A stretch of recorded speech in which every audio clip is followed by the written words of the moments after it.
విజయనగరం నగరంలో ముమ్మరంగా సాగుతున్న ఆపరేషన్ క్లీన్ స్వీప్ కార్యక్రమం రెండో వారం ఆపరేషన్ క్లీన్ స్వీప్ ను ప్రారంభించిన జిల్లా కలెక్టర్ ఎస్ రామసుందర్ రెడ్డి కనపాక పరిధిలోని కాలువల పనులను పర్యవేక్షించి స్వయంగా క్లీన్ స్వీప్ పనులను ప్రారంభించిన కలెక్టర్ నగరాన్ని పరిశుభ్రంగా ఉంచేందుకు ప్రజలంతా భాగస్వామ్యులు కావాలని కలెక్టర్ పిలుపు.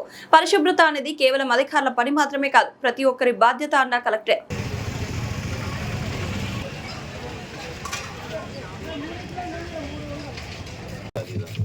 వాళ్ళ అపార్ట్మెంట్ దగ్గర ఎక్కువ ఉంది సార్.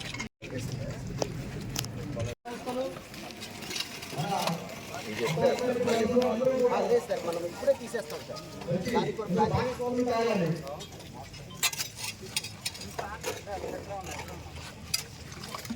పబ్లిక్ పార్టిసిపేషన్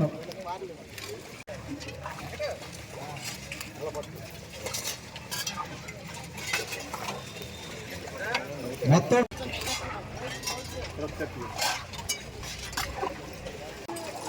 తయారు చేయాలంటే కనీసం ఒక 6 నుంచి 8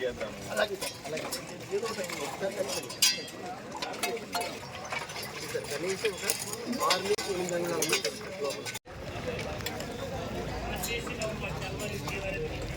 నుంచోగలగా అది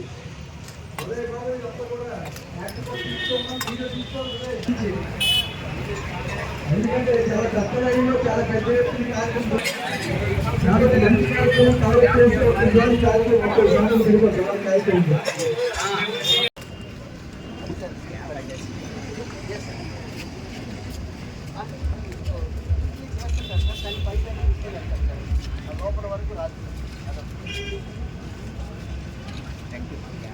మన మున్సిపాలిటీస్లో అంతా కూడా ఒక 4 వారాల ప్రోగ్రాం మనం తీసుకోవడం జరుగుతుంది.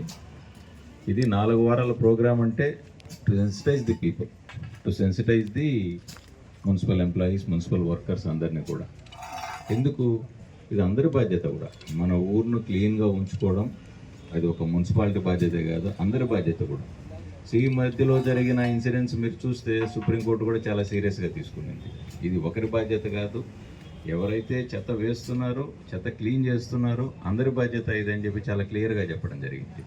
సో ఇందులో భాగంగా మనము ఫస్ట్ 4 వీక్ ఒక థీమ్ తీసుకొని మనము ఈ ఆపరేషన్ క్లీన్ స్వీప్ తీసుకోవడం జరుగుతుంది. ఈ వారంలో మనము డ్రైన్స్ అన్నీ కూడా క్లీన్ చేసుకోవాల్సిన అవసరం ఉంది.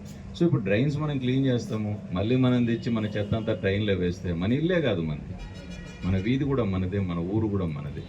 సో దయచేసి మీరు ఏదైతే చెత్త ఉందో ఇంటింటికి చెత్త వాహనం వచ్చినప్పుడు ఆ వాహనంలో ఇవ్వండి. ఎక్కడైతే మనకు డంపర్ ఉందో ఆ డంపర్లో వేయండి మీరు. అంతేగాని ఇట్లా వీధిలో వేసారంటే అగైన్ మన చెత్త మన కెనాల్స్లోనే ఇరుక్కుపోతుంది.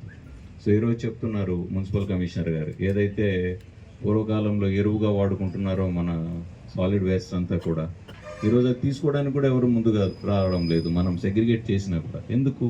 ప్లాస్టిక్ వ్యర్థాలు ఎక్కువైపోయాయి. దాంట్లో మనం బయటపడేసే వాటిలో 70% ప్లాస్టిక్ వ్యర్థాలు, 30% డిగ్రేడబుల్ సబ్స్టెన్సెస్ ఉంటున్నాయి.